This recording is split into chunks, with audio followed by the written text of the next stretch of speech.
Bonjour à tous et à toutes, bienvenue sur le podcast Mama Libré, un podcast qui vous inspire et vous informe sur le sujet de la naissance et vous redonne votre pouvoir, votre liberté de la conception au postpartum.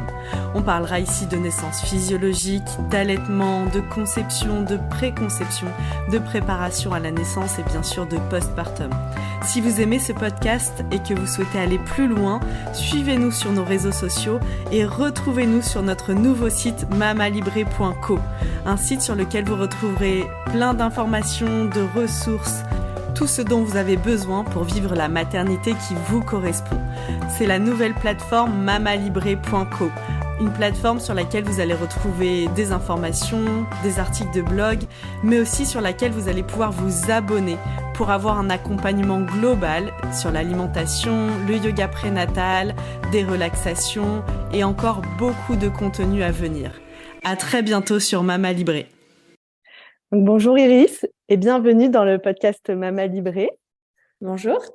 Je suis ravie de te recevoir. J'ai découvert ton profil sur les réseaux, sur Instagram, et j'ai trouvé ça hyper intéressant ce que tu proposais, tous les petits tips, tous les petits conseils que tu proposais pour les jeunes parents finalement et qui étaient très liés à ton expérience personnelle de maman, puisque comme tu me le disais, tu as deux petites filles qui sont assez rapprochées. En fait, elles ont combien d'écart? Elles ont 20 mois pour être exact. Ok. 20 mois de différence. Et donc, comment t'es venue cette idée de créer ce contenu et quel a été finalement le déclic dans cette organisation? Donc, toi, tu parles beaucoup de rangement, d'organisation de son quotidien, même dans les jeux, un peu dans ce qu'est la vie quand on accueille un enfant dans sa vie, dans son domicile. Parfois, ça peut faire un peu peur aussi. On peut avoir un peu d'appréhension d'être envahi, d'avoir son salon rempli de jouets. Donc, toi, tu as mis en place des choses pour ça. Exactement. En fait, sur mon compte Instagram, je partage quotidiennement une astuce qui va simplifier le quotidien des parents, que ce soit une astuce pour occuper l'enfant avec des jeux, des activités simples, que ce soit une astuce pour ranger les jouets, une astuce pour aider l'enfant à y voir plus clair dans son rangement, que ce soit une astuce aussi pour la maison, pour bien organiser son salon quand on a des enfants. Bref, tout ce qui est lié à l'organisation et simplifier la vie quand on est parent de jeunes enfants. J'ai créé ce compte parce que moi-même, à la base, je ne suis pas du tout une nana organisée. Je suis une personne un petit peu bordélique, c'est-à-dire que j'ai tendance à poser les choses sur un meuble et puis à le laisser mijoter pendant plusieurs jours.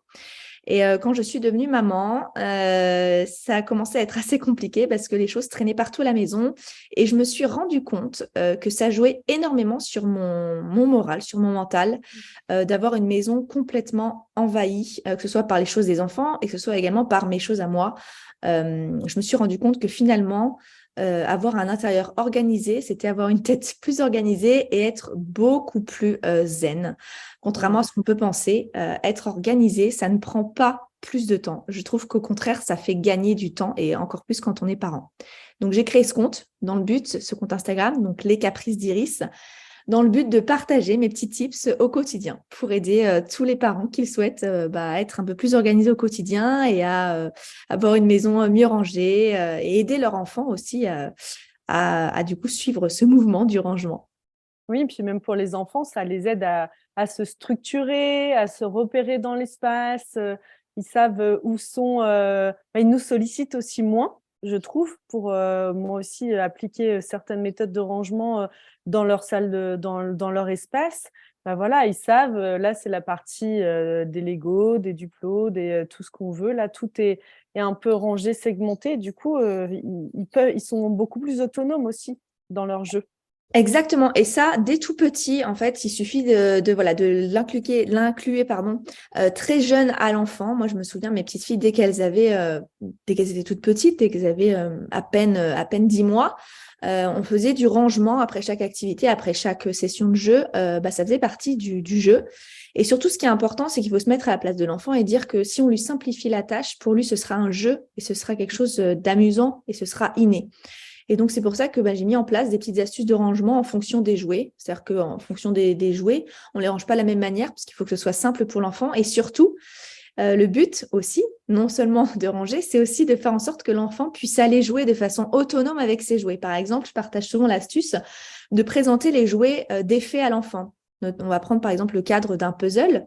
Un puzzle, on a tendance, nous adultes, et ça nous paraît logique, de poser le puzzle déjà tout fait sur l'étagère en disant, voilà, on espère que l'enfant va venir le faire. Mais en fait, l'enfant, il n'a aucun intérêt à aller faire ce puzzle puisqu'il est déjà fait. C'est pareil pour un Monsieur Patate, c'est pareil pour tout autre jouet de construction, puisqu'il est déjà fait. En fait, donc l'enfant va plus être à même d'aller jouer de façon autonome s'il a un intérêt. Et pour qu'il y ait un intérêt, il faut que le jeu soit défait. Donc, une première fois, on peut le montrer à l'enfant, mais ensuite, on le présente défait. Donc, c'est-à-dire dans un petit panier à côté, une petite assiette, on présente les morceaux du puzzle. Et à côté, du coup, il y a le contenant du puzzle, enfin le plateau du puzzle qui est vide. Et l'enfant doit venir le faire. Sinon, ça n'a aucun intérêt. Vraiment aucun intérêt. Ouais, ça, sinon, il n'y a pas de... Oui, c'est fait. Il est déjà fait. Voilà, donc vraiment, le rangement, c'est dans un sens, c'est à la fois pouvoir être organisé, pouvoir avoir une charge mentale en moins, parce que le rangement, c'est quand même une énorme charge mentale qu'on a au quotidien. Donc, une fois qu'on a mis les petits tips en place, on va avoir cette charge mentale qui va être atténuée. Et en même temps, une autre charge mentale qui va être atténuée, c'est-à-dire le fait de moins, entre guillemets, je mets des guillemets parce qu'on s'occupe toujours de l'enfant, mais moins l'occuper puisque l'enfant va être autonome dans son rangement, et ça dès son plus jeune âge, dans son rangement et dans sa façon de jouer. N'oubliez pas aussi que, bien sûr, il faut montrer l'exemple parce que les enfants, du coup, ont l'aspect du neurone miroir. Donc, si jamais l'enfant nous voit nous-mêmes ranger nos affaires, il va les ranger. Si on a l'habitude de jeter nos caleçons, nos culottes sales par terre dans la salle de bain, l'enfant, forcément, va faire pareil. Si l'enfant voit qu'on range nos affaires dans le panier à linge sale, l'enfant va faire pareil. Voilà, donc c'est aussi toutes des petites sortes de logiques comme ça, mais qui ne sont pas si logiques pour nous en tant qu'adultes. Ouais, c'est vrai, c'est des routines à mettre en place ou parfois remettre en place. Et comme on le disait, je te disais tout à l'heure, moi aussi, c'est vraiment l'arrivée des enfants qui m'a structurée dans cette organisation. Et je te disais aussi qu'il y a une de mes amies qui avait travaillé beaucoup en structure de la petite enfance, qui, elle, nous a vraiment est plus âgée que nous. Et on avait même, avec mon mari, renommé, comme je te disais, la méthode Agnès, c'est-à-dire on commence une tâche et on la termine, on va jusqu'au bout. Ou si on ne peut pas aller jusqu'au bout, en tout cas, on range, on met en place. Donc, nous, on l'a beaucoup appliqué aussi parce qu'on a un extérieur assez grand. Et parfois, de jardiner, en fait, ça ne s'arrête jamais. Donc, si on commence à couper la haie et on doit s'arrêter, on range, on ramasse tout et on range nos outils. Et ça, on l'a appliqué à tout, même avec les enfants. Et du coup, maintenant, à chaque fois qu'il y en a un qui laisse traîner quelque chose, on se fait un petit rappel, méthode Agnès, ah oui, oui, et hop, chacun range pour se rééduquer, parce que vraiment, c'est comme tu le disais très bien, moi aussi, j'étais dans ce... voilà, je laisse quelque chose ici, même sur mon bureau, puis je le rangerai plus tard, je le trierai plus tard, et puis ça s'amasse. Et avec le temps, même... je me suis rendu compte que je passais beaucoup de temps à essayer de retrouver certaines choses que j'avais pas rangées, et je perdais ce temps que j'avais l'impression de gagner en ne le rangeant pas, je le perdais au moment où je le retrouvais pas. Exactement. Et en fait, c'est vraiment de la flemme pure et simple. On se dit, oh là là, j'ai la flemme de ranger ce bol dans la machine à laver, ou j'ai la flemme de monter ce papier en haut dans le tiroir à papier. Et en fait, c'est vraiment de se dire, tout ce qui prend moins de 5 minutes, on le fait tout de suite. C'est valable pour tout, même pour les mails. Les mails, on se dit, oh, je répondrai plus tard. Oh, la sortir la poubelle, je la sortirai plus tard. Et en fait, au final, on va se retrouver avec quantité de choses qui prennent moins de 5 minutes à faire, mais qui, mises bout à bout, vont nous prendre peut-être toute une journée. Voilà. Alors qu'au final, ranger le linge une fois que la lessive est terminée, on le fait tout de suite. Ça, c'est quelque chose. Voilà. Et alors, les excuses, genre, j'ai pas le temps, mais si tu as le temps, parce que de toute façon, tu vas le faire. Seulement, tu vas le faire à l'arrache, énervé parce que du coup, tu auras ça, plus ça, plus ça, plus ça, plus ça à faire. Alors que si tu l'as fait tout de suite, c'est des tâches qui sont isolées finalement. Donc, complètement. En fait, ça nous prend beaucoup moins de temps. Donc, tout ce qui prend moins de 5 minutes, tu le fais tout de suite. Et puis, même pour ta charge mentale, ça va être quelque chose vraiment de très, très, très, très aidant parce que tu auras, du coup, ça va devenir des automatismes. Et tu verras que tu auras finalement beaucoup plus de temps. Moi, des fois, en fin de journée, il y a des moments où je me dis, pas je m'ennuie, mais, mais presque, parce qu'en fait, finalement, j'ai changé ma façon d'organiser mon quotidien. Et je me dis, finalement, là, j'ai pas ce que d'habitude je faisais parce que je l'ai fait déjà à un moment donné.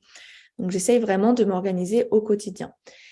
Et donc, c'est encore plus valable avec les enfants, ce que tu disais, voilà, de leur apprendre à ranger. Moi, systématiquement, mes filles, elles rangent après, ça fait partie du jeu.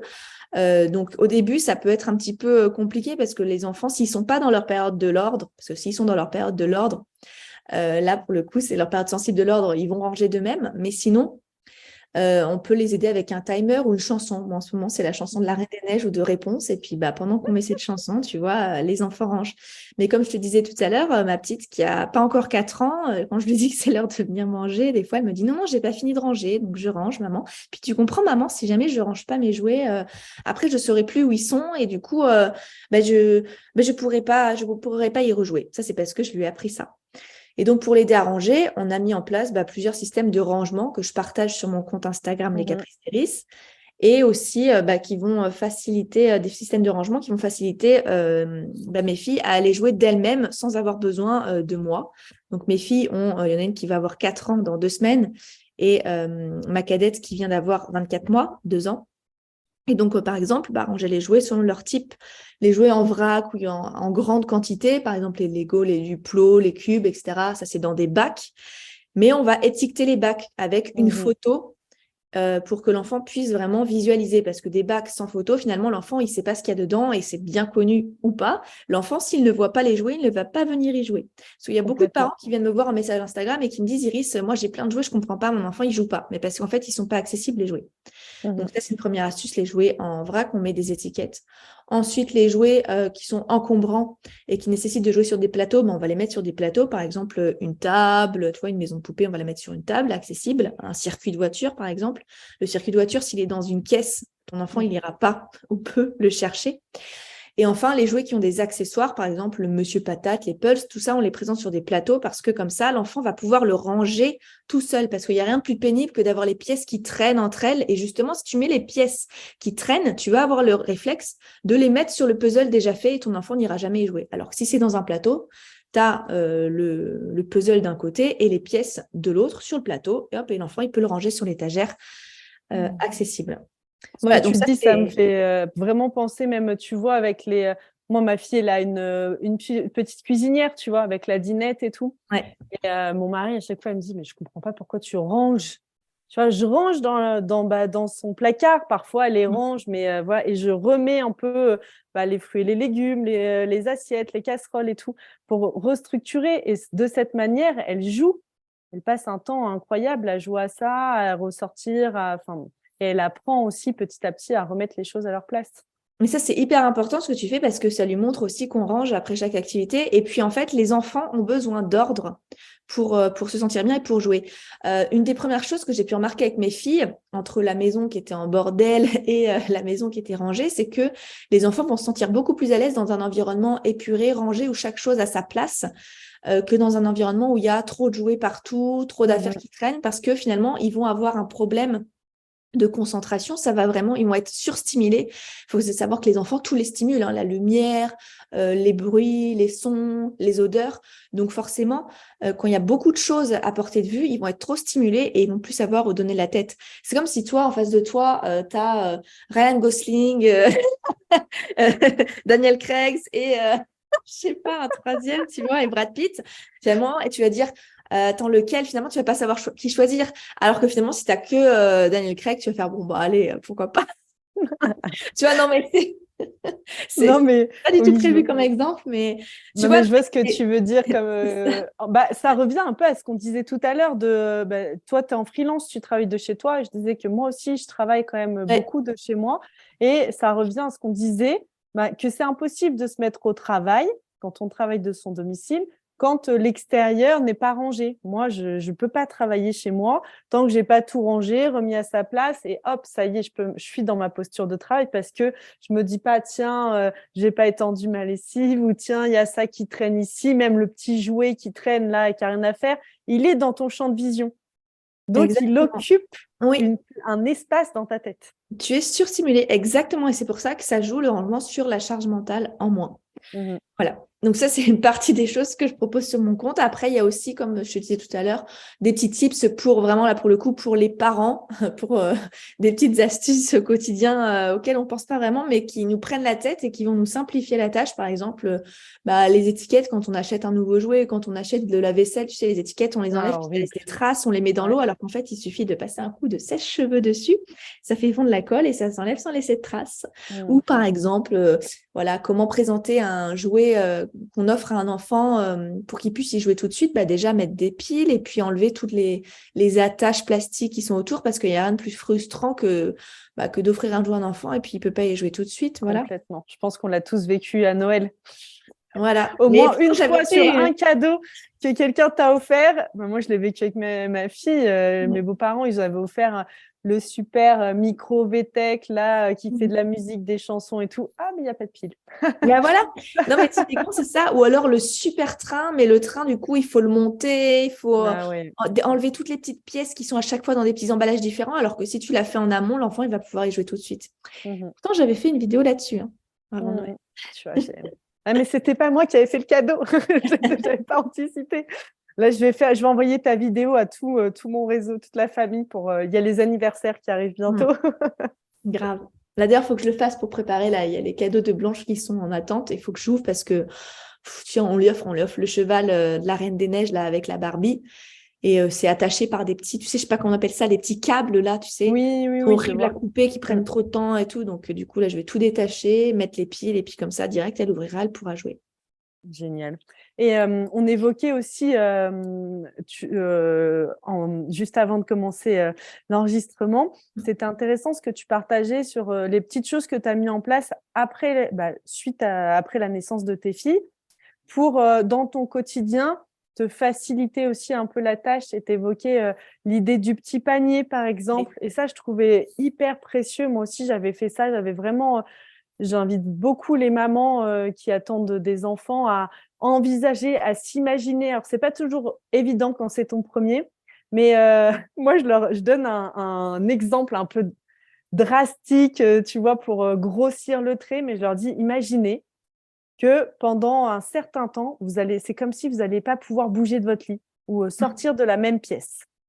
Ça va être hyper limité. Et donc, comment vous organisez votre espace pour que ce soit le plus accessible, le plus facile pour vous?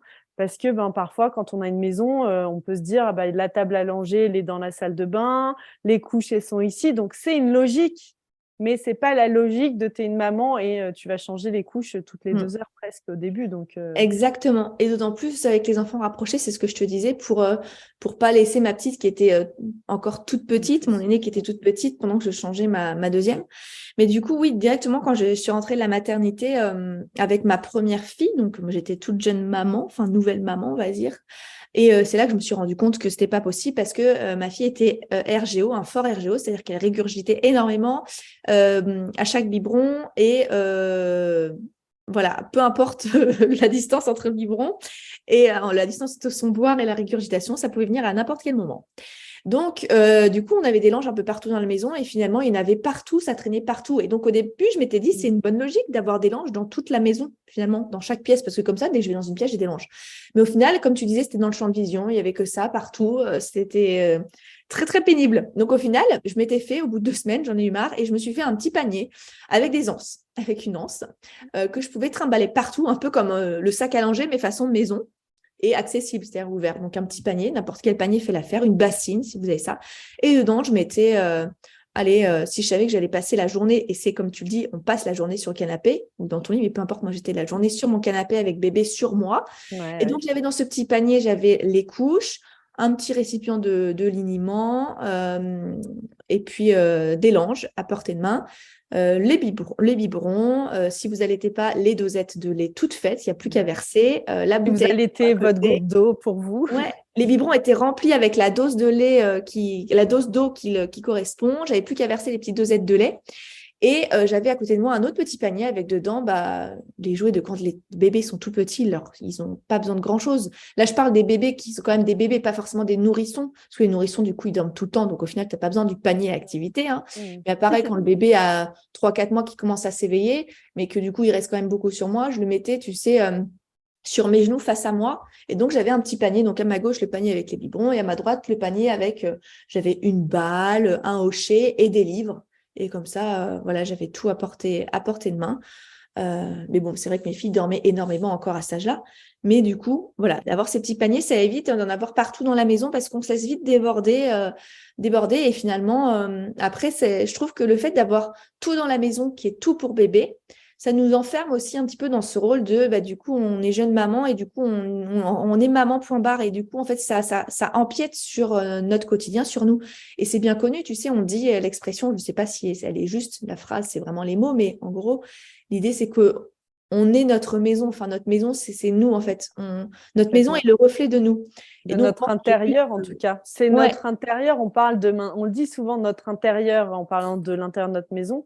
C'est notre intérieur, ce qui se passe aussi au niveau de notre corps, de nos émotions. Ouais, c'est très juste. Et c'est vrai que du coup, devenir maman, c'est un chamboulement à la fois dans le corps, dans la tête, dans l'esprit, mais c'est aussi un chamboulement chez toi. Et tout est lié au final, parce que je me suis rendu compte, voilà, que pendant mes débuts, les premiers mois où je n'avais pas mis en place tous ces petits types d'organisation, où je me sentais débordée, du coup, finalement, je n'étais pas super bien. Et à partir du moment où j'ai mis en place ça, je me suis sentie allégée, mais vraiment de ouf. Tu vas dire, mais c'est bête, Iris, juste le fait de ne pas avoir de linge dans toutes les pièces, ça t'a allégée? Oui.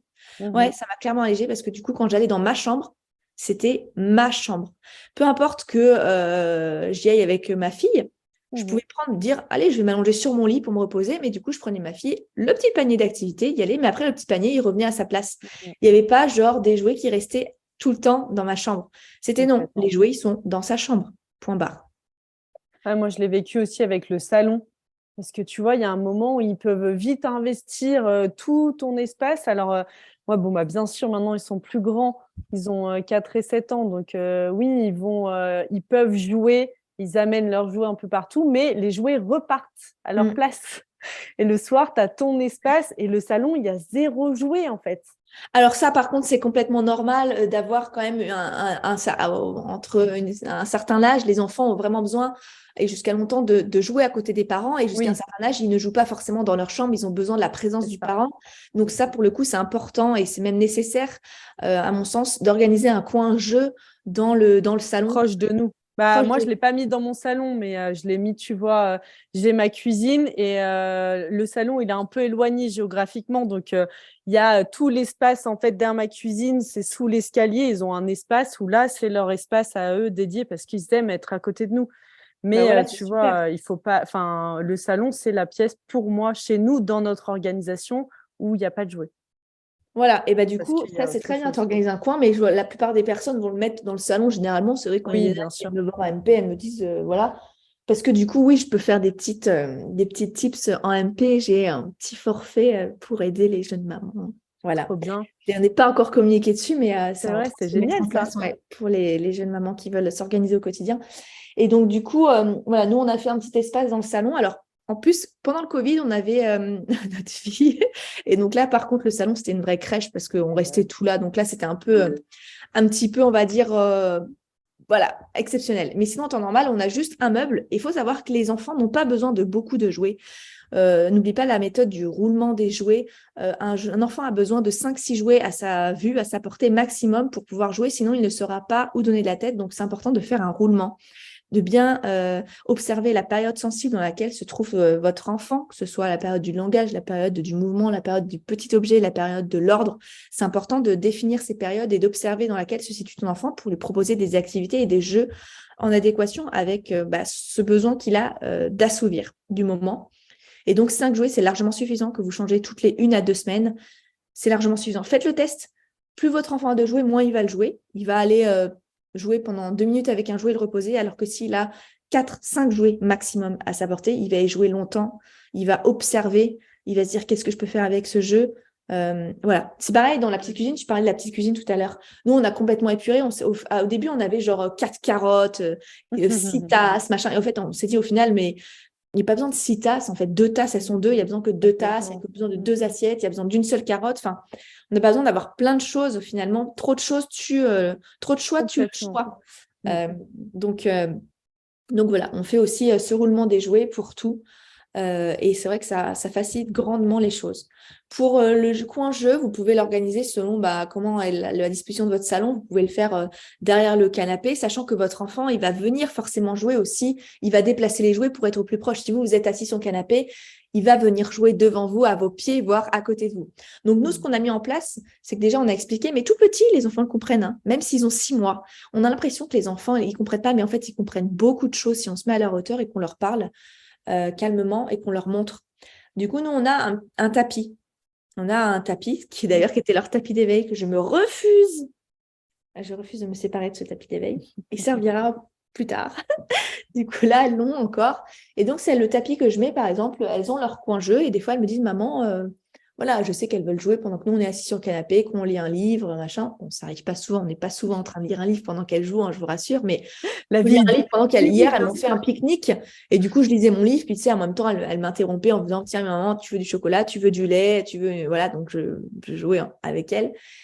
Et donc, elles se sont installées là, mais du coup, je leur ai dit, vous prenez votre tapis. Et donc, elles prennent le tapis d'éveil. Elles savent que c'est leur espace à elles dans le salon. Ça évite que, du coup, il y en ait sur le fauteuil, derrière le canapé, dans l'angle, dans tous les 4 coins de la pièce. Comme ça, elles savent qu'elles jouent sur le tapis. Et en plus, c'est un peu sécuritaire, j'ai envie de dire, pour elles. Ouais, c'est génial, l'idée de l'espace délimité. Moi, j'ai beaucoup aimé, il y a une marque de tapis, ça s'appelle Tatapi. C'est inspiré du tatami et c'est elle est décoratrice d'intérieur, à la base designeuse. Et elle a créé justement des tapis qui peuvent être des tapis d'éveil, mais évolutifs, qui sont aussi déhoussables et un peu, tu vois, qui sont assez jolis dans un design vraiment sympa. Ouais, il y en a plusieurs qui font ça, j'ai vu, ouais. Ouais, il y en a plein qui se mettent à faire ça et j'aime bien l'idée parce que tu peux avoir aussi quelque chose d'un peu sympa, un peu déco et tout dans ta maison et en même temps qui peut délimiter, représenter un espace de jeu pour les enfants. Ouais, c'est super important de délimiter l'espace, que ce soit avec un tapis, que ce soit avec un meuble, vraiment les enfants, ils savent que c'est leur coin, c'est super important. Complètement. Et toi, tu donnerais quel conseil à une maman, par exemple? Alors là, tu disais que c'est génial ton idée de faire des petits accompagnements pour les mamans qui souhaitent organiser leur espace comme ça quand elles ont des enfants. Pour une maman qui, par exemple, nous écouterait et serait enceinte, attendrait un bébé, toi, quel conseil tu pourrais lui donner en amont? Tu vois, d'organisation, puisqu'il y a tu vois, quand c'est notre premier ou même le deuxième, souvent on pense à la chambre et il y a des choses auxquelles on ne va pas penser spécialement. Alors, déjà, avant tout, tu sais, c'est comme quand on est dans un avion et qu'il y a une dépréciation de l'atmosphère. On dit, il faut d'abord mettre ton masque à toi avant de mettre celui des enfants. Donc, moi, le premier conseil que je donnerais, qui peut sembler étrange, mais c'est d'abord, pense à toi, à ton organisation, avant de penser à celle de ton enfant. Parce qu'un enfant, un nouveau-né, ça n'a pas besoin de grand-chose. Bon, qu'il allaite ou que tu allaites ou que tu n'allaites pas, tu auras forcément le lait, mais après, honnêtement, il n'y a pas besoin de grand-chose, il n'y a pas besoin d'acheter 1001 trucs. D'ailleurs, tout ce qu'on te vend, premièrement, c'est du gadget, tu n'en as pas besoin. Donc, le premier conseil que je donnerais à la maman, c'est de penser à toi. Et donc, ce que j'avais fait qui m'a vraiment été utile, j'avais fait beaucoup de plats que j'avais surgelés pour moi. En fait, pour moi. Parce que du coup, effectivement, les premières semaines, voire les premiers mois, tu vas être cloîtré avec ton enfant et finalement, tu vas un peu t'oublier. Et si tu n'as plus de force, du coup, ça va être un engrenage. Donc, le premier conseil que je te donnerais, c'est là, tant que tu as encore un petit peu d'énergie en fin de grossesse, c'est de préparer des plats. Moi, je m'étais fait des plats, tu sais, à gratin. Je m'étais fait gratin de courgettes, des lasagnes, gratin de carottes, etc. J'en avais fait plein, mais genre à la chaîne, tu sais, genre batch cooking. J'avais fait ça toute une après-midi. Je m'étais fait une dizaine de plats que j'avais congelés.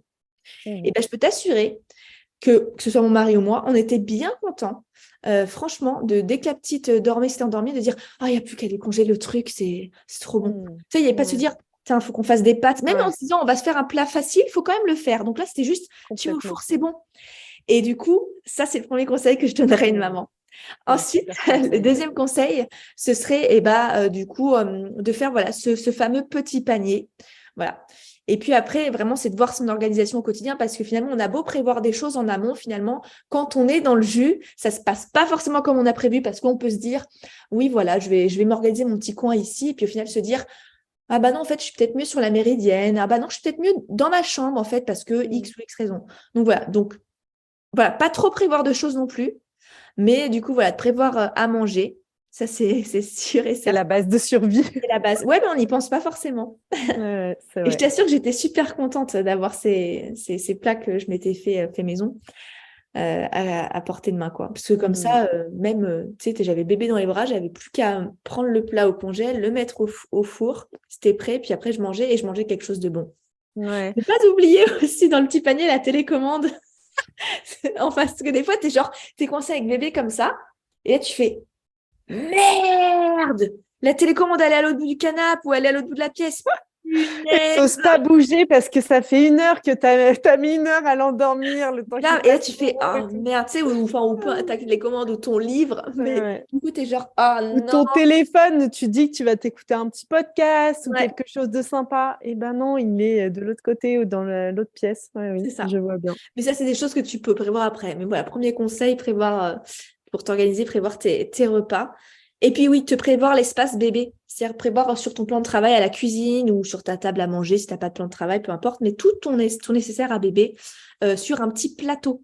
Comme ça, tu trimbales le petit plateau. Ça fait très Montessori, mais oui, c'est ce que j'ai. Tu prépares genre les dosettes de lait que tu allaites ou pas, Mhm. ou le biberon, peu importe, mais tu as tout ce qu'il faut, tes coussinets, bref, tout à portée de main sur ton petit plateau.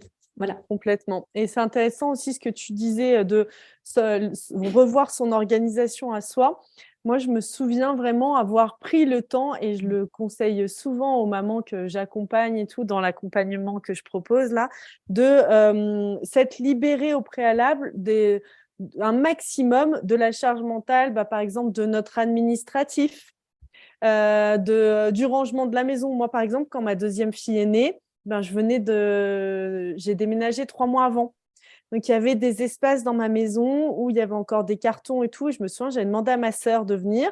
Et on avait fait pendant 3 jours ça parce que c'était hyper important pour moi de plus avoir dans mon visu ces cartons, que tout ait sa place. On en avait profité aussi, j'avais revu toute mon armoire pour ranger, que ce soit facile en fait. Là, c'est mes t-shirts d'allaitement, mes trucs. Enfin, c'était simple, mes sous-vêtements. J'avais aussi mis dans la salle de bain finalement les bodys et tout proches. Si la salle de bain elle le permet, c'est quand même sympa d'avoir une petite table allongée dans la salle de bain, de ne pas avoir à basculer le bébé dans la chambre. Enfin, ça dépend de la configuration, mais de se dire que moins on a de déplacements à faire et plus c'est fluide. Exactement. Mhm, complètement. Merci Iris pour tous ces Bah, précieux conseils. Donc, merci à toi. n'hésitez pas à retrouver Iris sur Instagram, les caprices d'Iris. Et puis bientôt, alors, on va découvrir. Tu nous as un peu partagé. Génial. On a en avant-première cette information sur les prochains accompagnements que tu vas proposer. Donc, pour organiser notre environnement avec l'arrivée de nos enfants. C'est ça. Je te remercie et je te dis à très bientôt sur Mama Libré. Merci à toi. Bonne journée. À toi aussi.